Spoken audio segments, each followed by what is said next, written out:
12. Stoic. Rules. For life, an ancient guide to the good life wisdom.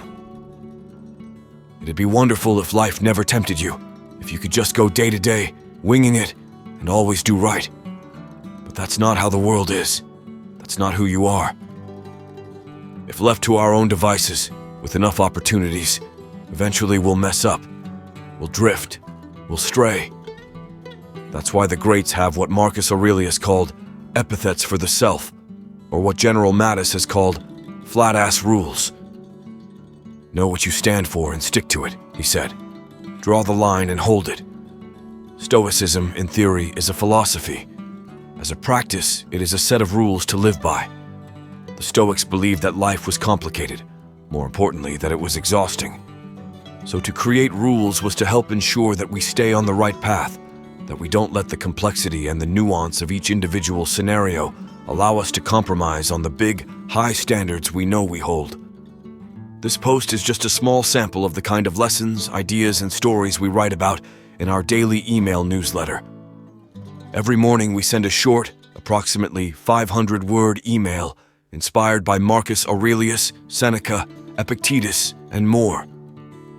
Each email will help you cultivate strength, insight, and wisdom to live your best life. Join over 400,000 people who start their day off with the philosophy that has guided some of history's greatest men and women. In this article, we're going to detail 12 Stoic rules for life. This is a long post. It should be bookmarked and revisited. It can be read straight through, or, if you prefer, feel free to click the links below to navigate to a specific section. Rule 1. Own the morning. At dawn, when you have trouble getting out of bed, tell yourself, I have to go to work as a human being. I'm going to do what I was born for. Or is this what I was created for? To huddle under the blankets and stay warm. Marcus Aurelius. One of the most relatable moments in Marcus Aurelius's meditations is the argument Marcus Aurelius has with himself in the opening of Book 5. It's clearly an argument he's had with himself many times on many mornings, as have many of us. He knows he has to get out of bed, but so desperately wants to remain under the warm covers. It's relatable, but it's also impressive. Marcus didn't actually have to get out of bed. He didn't really have to do anything. One of his predecessors, Tiberius, basically abandoned the throne for an exotic island. Marcus's adopted great-grandfather Hadrian hardly spent any time in Rome at all. The emperor had all sorts of prerogatives, and here Marcus was insisting that he rise early and get to work. Why? It's because Marcus knew that winning the morning was key to winning the day and winning at life. He wouldn't have heard the expression that the early bird gets the worm, but he was well aware that a day well begun is half done. But it begs the question, what does winning the morning actually look like? What should one do after they wake up early? From the Stoics, we glean 3 habits that make the morning a success. Journal, take a walk, do deep work. Let's look at each of those individually. Journal. The Stoics were big fans of journaling. If you're a daily Stoic subscriber, you've definitely heard us say that in an email or two. Epictetus the slave, Marcus Aurelius the emperor, Seneca the power broker and playwright. These 3 radically different men led radically different lives.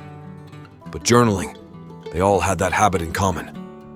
Marcus Aurelius's Meditations consists of a collection of personal self-help notes, which he never intended to see the light of day. And Epictetus encouraged his students to write down their thoughts and reflect upon their actions every day. The Stoic keeps watch over himself as over an enemy lying in ambush, he said.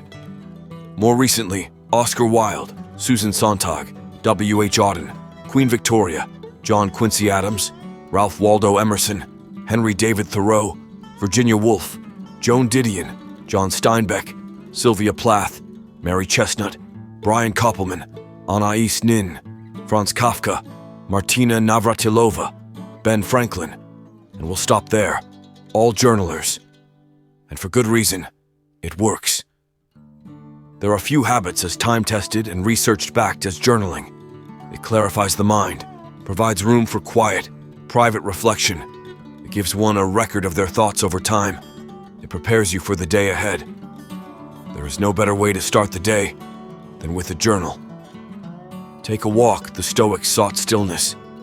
It is with a still mind that one does their best work. The paradox is that perhaps the single best way to still one's mind is to put the body in motion.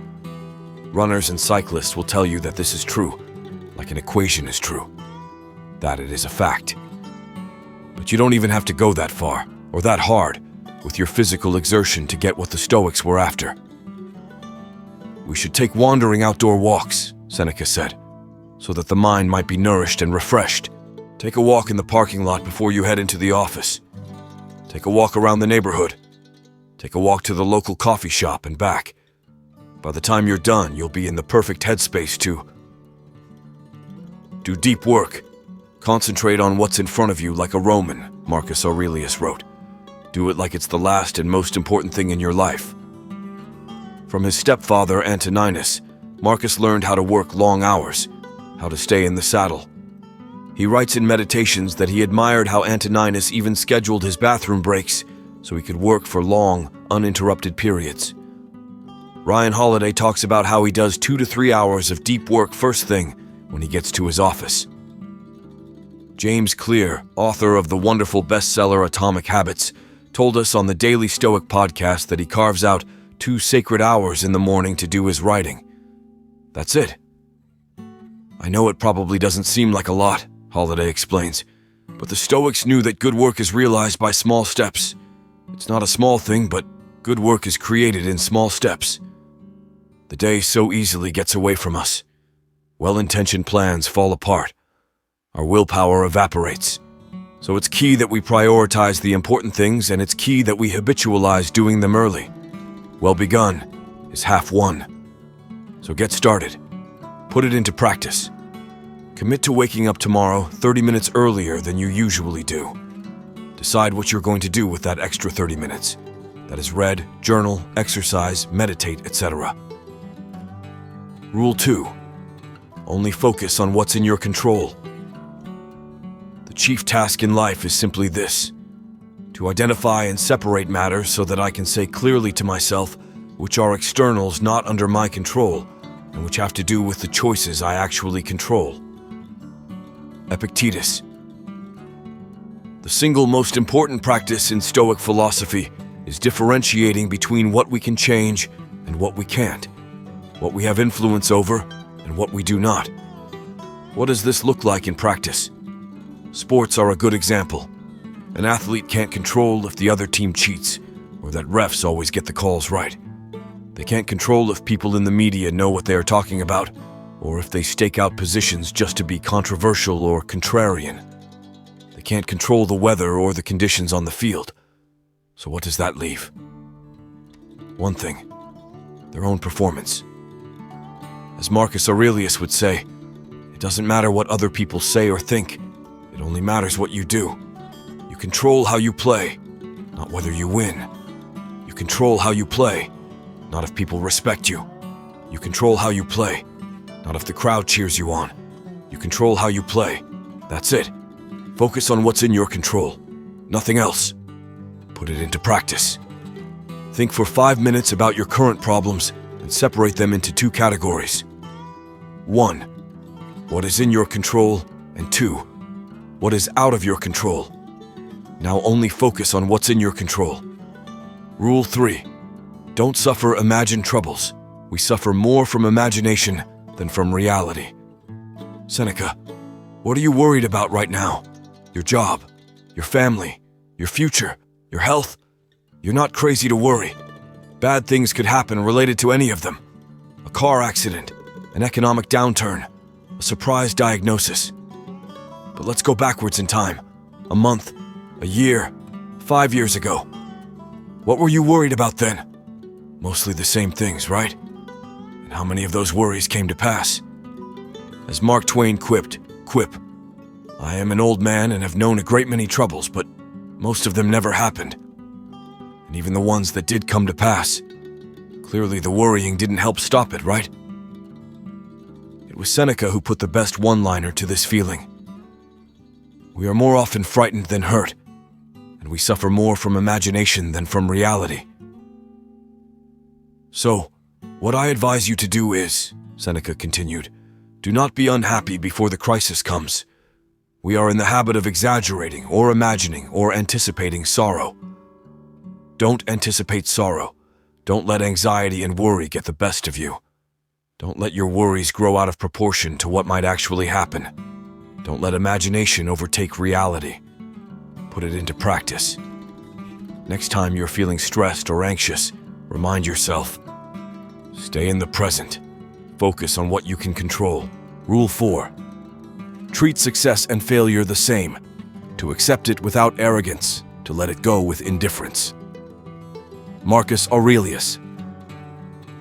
Marcus Aurelius had an interesting metaphor. He believed that a man, an emperor, a soldier, everyone, was like a rock. Throw the rock up in the air, he said, and it loses nothing by coming down and gain nothing by going up. The rock stays the same. We can imagine his own life mirror this analogy. He was an ordinary man plucked by Hadrian to become emperor.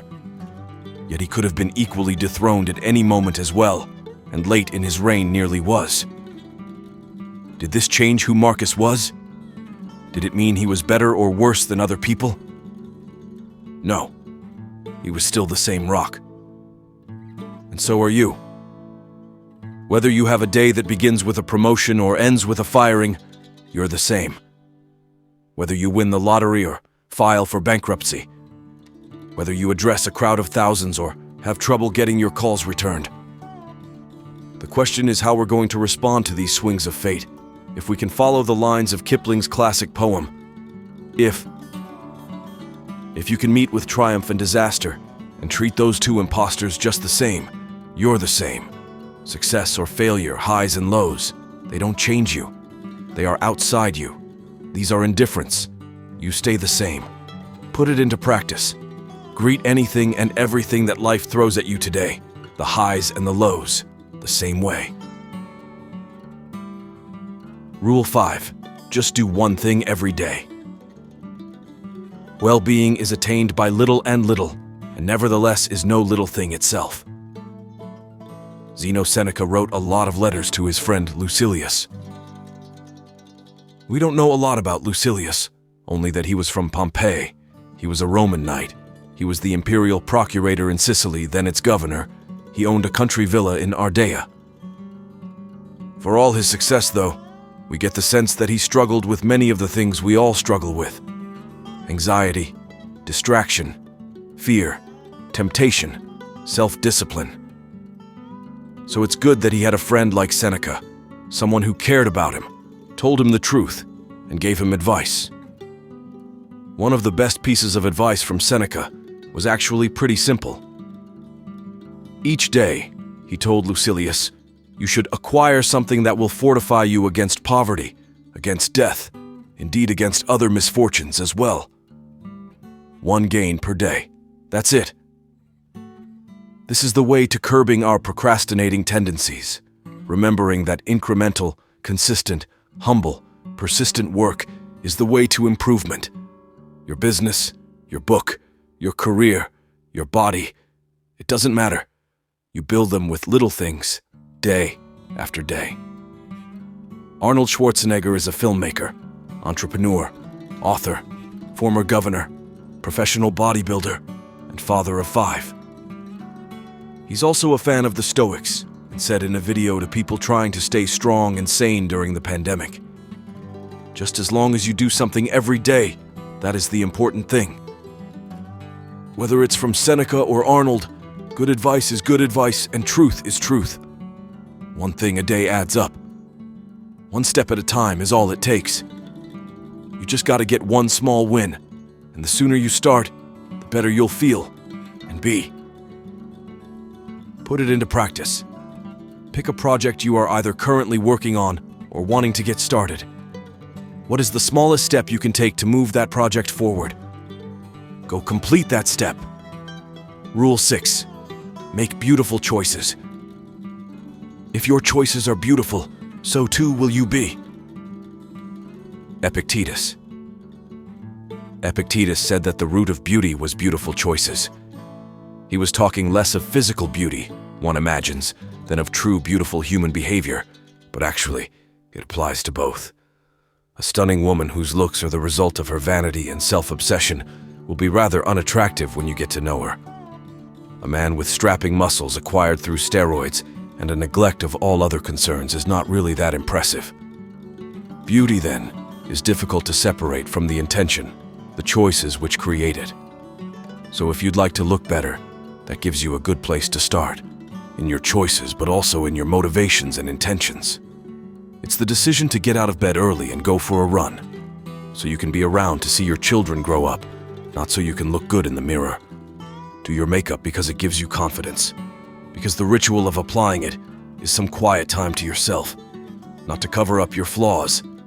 Hire a trainer because you want to learn the discipline of weightlifting or boxing, not because you just want someone to tell you what to do. Remember, the Stoics tried to separate what was up to us and what wasn't. Things can get between you and your goal, of course, but nothing can stop you from getting started. Nothing can stop you from making a beautiful choice for yourself today. Put it into practice. Every time you are faced with a choice today, between walking the 15 minutes or taking an Uber, between picking up the phone to have the difficult conversation or leaving it to an email, between taking responsibility or hoping it goes unnoticed, choose the more difficult option, the option that challenges you the most. Rule 7. Constantly ask, is this necessary? Ask yourself at every moment, is this necessary? Marcus Aurelius. Now, unlike any other moment in recent memory, we're being forced to reevaluate things. We're looking at our jobs, at our finances, the places we live. We're looking at so many of the systems that have been set up, whether they're governmental or cultural or familial. We're having to ask questions about why they are what they are, how they've held up under the immense pressure and stress of this global pandemic. You can imagine Marcus Aurelius doing a bit of this himself. He too experienced a plague and was forced to spend years far from Rome with the army. There, in his tent, he sat with his journal, the pages that would become meditations, and he had a conversation with himself. One of the best passages survives to us and is worth applying to our own lives right now under similar stress and uncertainty. Most of what we say and do is not essential, he writes. If you can eliminate it, you'll have more time and more tranquility. Ask yourself at every moment, is this necessary? There has never been a better time to go through your life and ask yourself about all the things you do and say and think. Is this necessary? Is this essential? Why am I doing this? What would happen if I changed?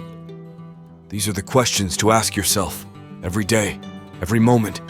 How much or how little you work, where you live, what your marriage or your relationships look like, the political policies you support, what you spend money on, what your goals are, the way your schedule is arranged, the things taking up room in your junk drawer, or the thoughts running through your head. Most of what we do is not essential. Most of it is instinctual, or it was foisted on us by someone else. Most of it isn't actually working for us. We might be better and happier if we changed. So remember Marcus's advice. If you seek tranquility, do less. Put it into practice. Take out a piece of paper and make 2 columns. On the left side, list out all of the things that are swirling in your mind and competing for your time and attention. On the right side, write, "It is necessary," or "It isn't necessary" next to each item on the list. Then cross out all the unnecessary items on the page and in your life. Rule 8. Love your fate. Do not seek to have events happen as you want them, but instead want them to happen, and your life will go well. Epictetus. The great German philosopher Friedrich Nietzsche would describe his formula for human greatness as amor fati, a love of fate. That one wants nothing to be different, not forward, not backwards, not in all eternity, not merely bear what is necessary, still less conceal it, but love it. The Stoics were not only familiar with this attitude, but they embraced it. 2,000 years earlier, Marcus Aurelius would say, "A blazing fire makes flame and brightness out of everything that is thrown into it." Stuff goes wrong. It's a fact of life. As Seneca said, fortune behaves just as she pleases. His own life was proof of that. A health flare-up disrupted his career. An emperor exiled him. He clawed his way back, only to have it happen again. Nearly all of this was out of Seneca's control. The only part that was up to him was how he chose to see these events, and what he chose to do with them. He chose to see them as a good thing. He chose to use them. He chose to dye these events with his own color. Jocko Willink, in his famous viral speech, explains how we do this, how we can see everything that happens to us as good. Oh, the mission got canceled? Good. We can focus on another one. Didn't get the new high-speed gear we wanted? Good. We can keep it simple. Didn't get promoted? Good. More time to get better? Didn't get funded? Good. We own more of the company. Didn't get the job you wanted? Good. Go out, gain more experience, and build a better resume. Got injured? Good. Needed a break from training. Got tapped out? Good. It's better to tap out in training than tap out on the street. Got beat? Good. We learned. Unexpected problems? Good. We have to figure out solutions. This is a Stoic prescription. This is the Stoic prescription. It's also the prescription for leadership, for entrepreneurship, for resiliency. Life throws stuff at you. You are the one who decide to lay down and let it bury you, or to make hay out of it. You are the one who decides whether to bury your head in the sand and hope it goes away, or to look it square in the eye, as bad as it is, and say good. These are your choices. And choosing rightly, choosing to see the bad things as ultimately good, is all you can do. It's what you must do, because people are depending on you, because you believe in your ability to make it good, because you have but one life to live. Amor fati, put it into practice. Today, whenever something bad happens, respond to it with good, and then see how you can turn it into a positive. Rule 9. Speak with the dead. The founder of Stoicism, Zeno, was a young man when he was given a cryptic piece of advice. To live the best life, the oracle told Zeno, you should have conversations with the dead. What does that mean?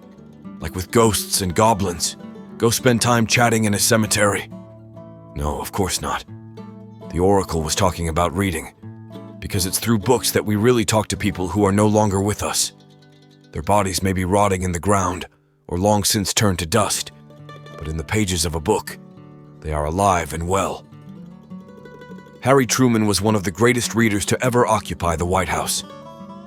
As a friend observed, to Harry, history was the men who made it, and he spoke of Marcus Aurelius or Henry of Navarre or old Tom Jefferson or old Andy Jackson as if they were friends and neighbors with whom he had only recently discussed the affairs of the day, their day. When Truman said that not all readers are leaders, but all leaders are readers, we felt like he was talking to us. We built our daily Stoic read to lead challenge around that piece of advice from him, as if he was still here, not dead for nearly 50 years. That's the beauty and the power of books. They can bring the past to life. They can annex, as Seneca said, all ages into your own. You can put yourself in the same room as Lincoln. You can chat with Shakespeare. You can be inspired by Portia Cato. To do this isn't scary. In fact, it's the opposite. It's incredibly reassuring because it means you have permanent access to the wisest men and women who ever lived. It's also an incredible opportunity to learn, to ask questions, to be taught. If there is anything at all scary about this, it's that millions of people decline to do this every day, day after day, for the balance of their natural lives. They reject this superpower. They decide to be illiterate. They ignore the dead, choosing to listen to the chattering voices on their television and their Twitter feed. Be smart, be brave, talk to the dead. Put it into practice. Read for 30 minutes today and every day. Rule 10. Be tough on yourself and understanding to others. Be tolerant with others and strict with yourself. Marcus Aurelius Cato hated excess. He hated finery. He hated luxury. He thought to indulge such things was weakness and stupidity. And And so what did Cato think of his brother, who was far less strict about these things? He loved him. In fact, he worshipped him. It's important to remember. The Stoic has strict standards. We have strong opinions on what's right and what isn't. But, and this is a big but, we have to be understanding and forgiving of those who have been, as Marcus Aurelius writes, cut off from truth. This observation from Marcus Aurelius's most thoughtful biography, by Ernest Renan, explains the right way to do it. The consequence of austere philosophy might have produced stiffness and severity. But here it was that the rare goodness of the nature of Marcus Aurelius shone out in all its brilliancy. His severity was confined only to himself. That's exactly the key. Your standards are for you. Marcus's rule was to be strict with yourself and tolerant with others. That's the line that Cato walked with his brother. It's what we have to figure out with the folks who, in today's world, live in a very unstoic way. There are consequences for their actions, of course, especially when those actions or choices are unjust. But we don't need to cast them out of our lives or write them off as worthless or awful. We can still engage with them. We can see them at Christmas. We can let them into our lives in a way that is safe or respectful to our boundaries. We can accept that people can see things in a different way and let them live as they wish. Again, so long as those choices aren't hurting other people. We can, to borrow an old expression, hate the sin while still loving the sinner. Because what they do, how they act, is not up to us. The good we choose to still see in them, that's in our control. Put it into practice. Next time you find yourself feeling disappointed with someone or on the verge of judging someone, stop yourself and instead look for the good in them. Rule 11. Turn obstacles upside down. Our inward power, when it obeys nature, reacts to events by accommodating itself to what it faces, to what is possible. It needs no specific material. It pursues its own aims as circumstances allow. It turns obstacles into fuel. As a fire overwhelms what would have quenched a lamp, what's thrown on top of the conflagration is absorbed, consumed by it, and makes it burn still higher. Marcus Aurelius. One way to go through life is to turn away from the things that are hard. You can close your eyes and ears to what is unpleasant. You can take the easy way, forgoing difficulty whenever possible. The other way is the Stoic way. It entails not only not avoiding hardship, but actively seeking it out. In the novel Memoirs of Hadrian, Marguerite Yourcenar has Hadrian write to young Marcus Aurelius about his philosophy for learning and benefiting from all of life's adversity and unpleasantness. Whenever an object repelled me, he says, I made it a subject of study, ingeniously compelling myself to extract from it a motive for enjoyment. If faced with something unforeseen or near cause for despair, like an ambush or a storm at sea, after all measures for the safety of others had been taken, I strove to welcome this hazard, to rejoice in whatever it brought me of the new and unexpected, and thus, without shock, the ambush or the tempest was incorporated into my plans or my thoughts. Even in the throes of my worst disaster, I have seen a moment when sheer exhaustion reduced some part of the horror of the experience, and when I made the defeat a thing of my own and being willing to accept it. Of course, this is fiction, so Hadrian never said such a thing. But clearly somebody taught Marcus a lesson along those lines, because Meditations is filled with similar passages. Marcus writes about how a fire turns everything that is thrown into it into flame. He says that obstacles are actually fuel. The impediment to action advances action, he writes. What stands in the way becomes the way. It's a beautiful way to approach the world, and ultimately the only one suited for our unpredictable and stressful times. Take someone like Laura Ingalls Wilder, who had a hardscrabble existence. From the Kansas prairies to the backwoods of Florida, she and her family eked out a life from some of the most unforgiving environments on the planet. She endured and eventually thrived, despite this, due primarily to her stoic optimism. There is good in everything, she later wrote, if only we look for it. To avoid difficulty would mean complete retreat from life. It would mean hiding in ignorance. Worse, this would make you dreadfully vulnerable to crisis if it did ever find you. Instead, we must strive, As Hadrian said, to welcome hazard. We can rejoice in the unexpected and even turn failure into something by deciding to own it. We can learn from unpleasantness and even soften our aversions. This will not be easy, but that's fitting, isn't it? We are not naturally attracted to obstacles, which is precisely why we must work on finding out how to like them. This is the way. Put it into practice. Face today in the spirit of Laura Ingalls Wilder. Look for the good in everything. Rule 12. Remember, you are dying every day. This is our big mistake, to think we look forward toward death. Most of death is already gone. Whatever time has passed is owned by death. Seneca. It's easy to see death as this thing that lies off in the distant future. Even those of us who choose not to live in denial of our mortality can be guilty of this. We think of dying as an event that happens to us. It's stationary, whatever date it will happen at, and we're moving towards it, slowly or quickly, depending on our age and health. Seneca felt that this was the wrong way to think about it, that it was a mistaken view that enabled many bad habits and much bad living. Instead, he said, death was a process. It was happening to us right now. We are dying every day, he said. Even as you read this email, time is passing that you will never get back. That time, he said, belongs to death.